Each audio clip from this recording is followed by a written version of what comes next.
You're listening to the Public Health Epidemiology Careers Podcast, Episode 54.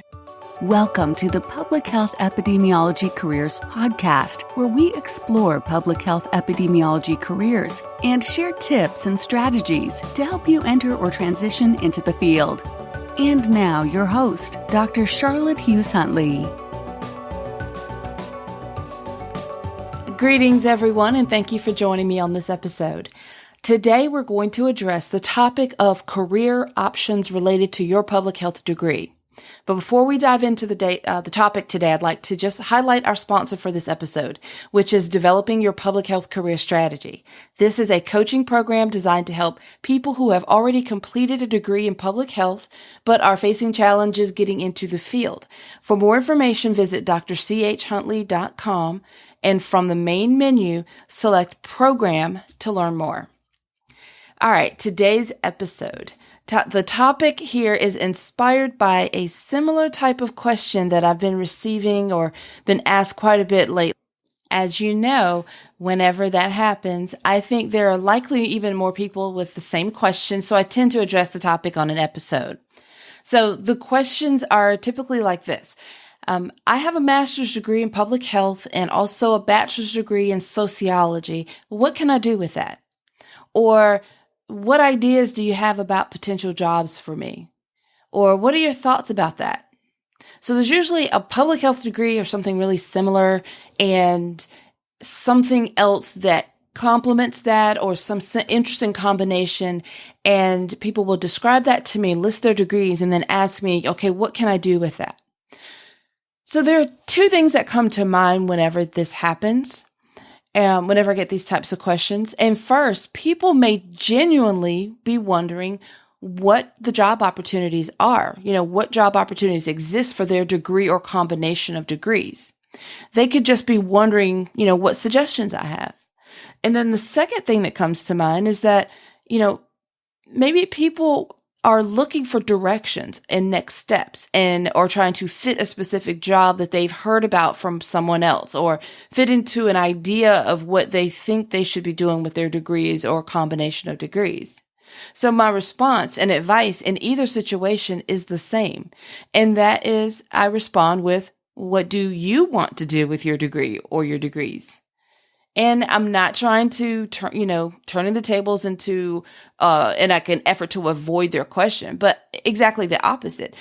It's the best place to start. I mean, to answer the question for yourself, you start by, really answering the question of what do you want to do?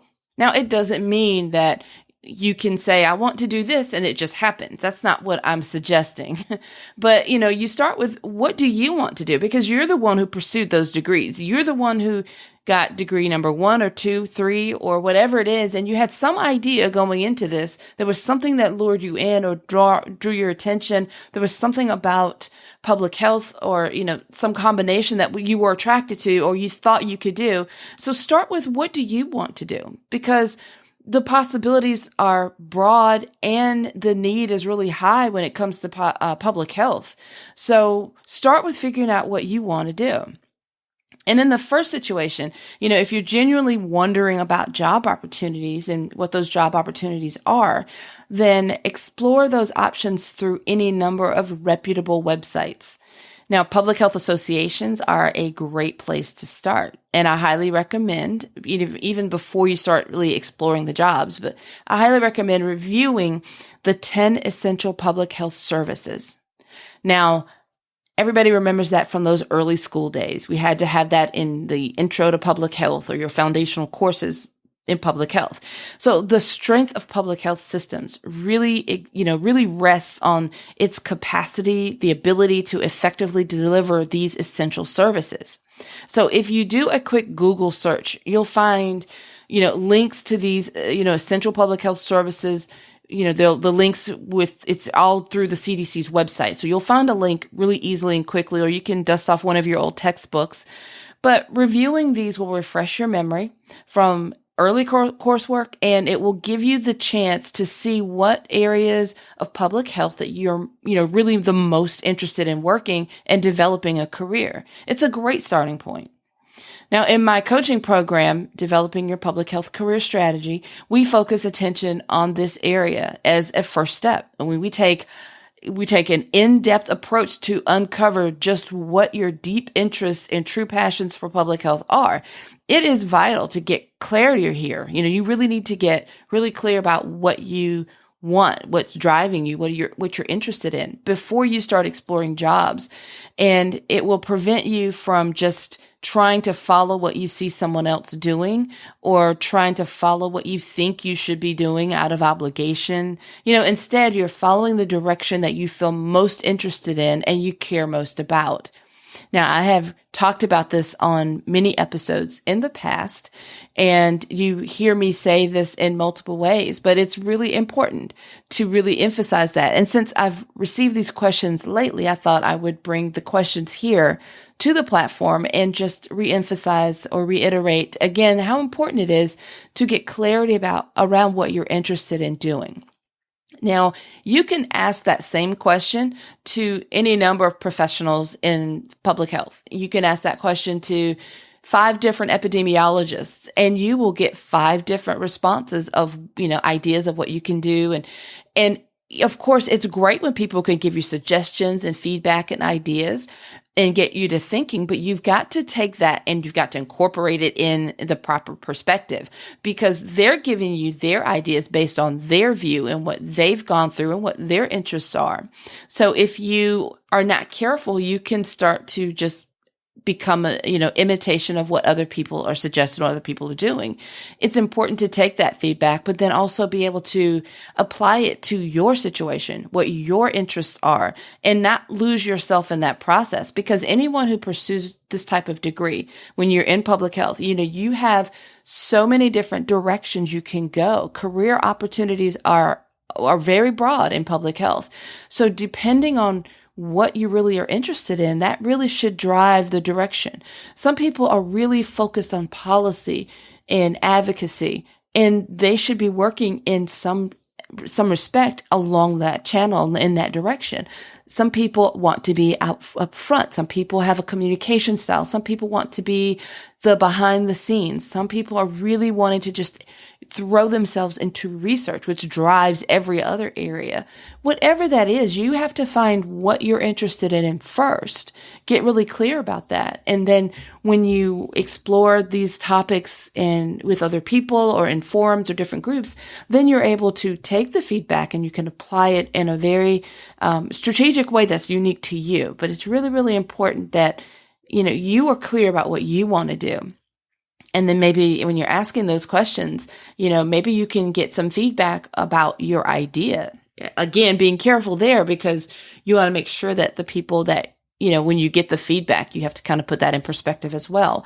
But if you say, okay, well, I have this degree and I have this degree, and you're trying to get feedback about, this is what I would like to do. This is the direction that I would like to go. And you have someone that's willing to give you some feedback on that, then that's great. That's a whole different perspective. That's very different than just saying, I have this and I have this, what can I do? Because then that's going to be that person telling you what they could do or what they think you could do. And you're very capable of being able to, kind of come to that starting point yourself. And because nobody's going to have that answer but you. So that's a really good idea. If you are one of those people who think, okay, I've got these different degrees and I don't know what I can do with this, don't necessarily wait for someone else to tell you what you can do, and don't look for someone else to tell you what you can do with it. You own it. Those are your credentials. Explore some of the foundational points of public health. Look at the 10 essential public health services and look at your own credentials and think about what you would like to do, how you would like to apply that.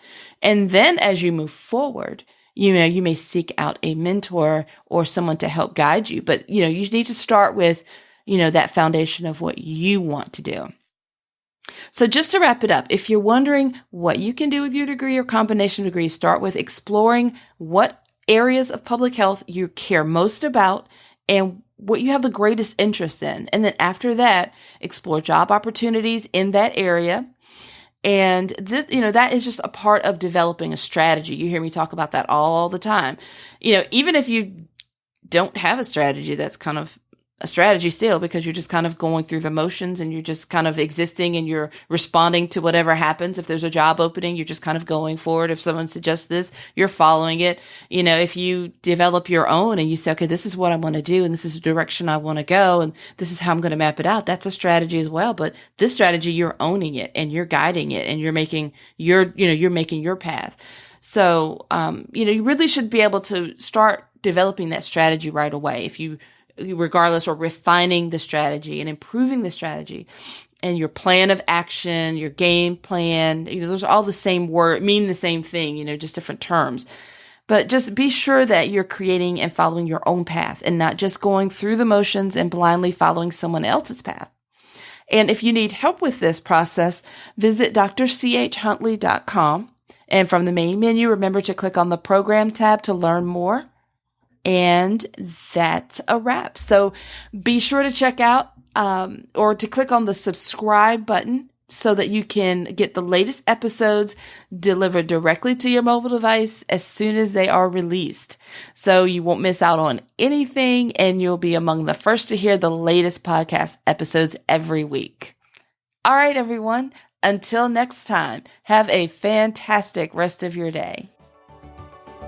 Thank you for listening to the Public Health Epidemiology Careers Podcast at drchuntley.com.